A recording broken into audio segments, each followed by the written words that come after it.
আগামী জাতীয় সংসদ নির্বাচন ঘিরে সাংগঠনিক তৎপরতা বাড়াতে এই সমন্বয় সভার আয়োজন করে জাতীয় নাগরিক পার্টির ঢাকা মহানগর উত্তর ও দক্ষিণ শাখা। এতে তৃণমূলের নানা অভিযোগ শোনেন শীর্ষ নেতারা।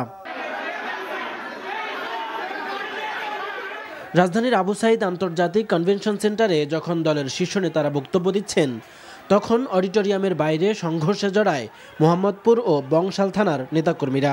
এ সময় দুপক্ষের কয়েকজন আহত হন। সভায় এনসিপির নেতারা অভিযোগ করেন, আরেকটি পাতানো নির্বাচনের প্রস্তুতি নিচ্ছে নির্বাচন কমিশন। আওয়ামী লীগ ও জাতীয় পার্টিকে কোনো অবস্থাতেই পুনর্বাসন না করতে রাজনৈতিক দলগুলোর প্রতি আহ্বান জানান তারা।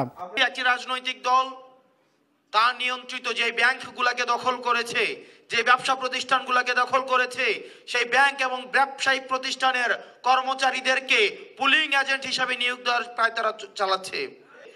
আগামী নির্বাচনে কেন্দ্রগুলোকে দখল করার জন্য তাদেরকে এখনই সশস্ত্র কায়দায় তাদেরকে ট্রেনিং দেওয়া হচ্ছে।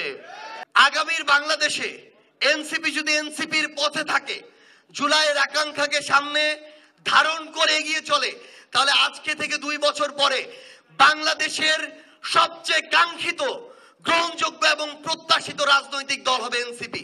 ইলেকশন কমিশনকে মিলিটারি মুক্ত করতে হবে, সিভিল ফরম্যাটে ফিরিয়ে আনতে হবে, এটাকে জিয়াবাদ মুক্ত করতে হবে।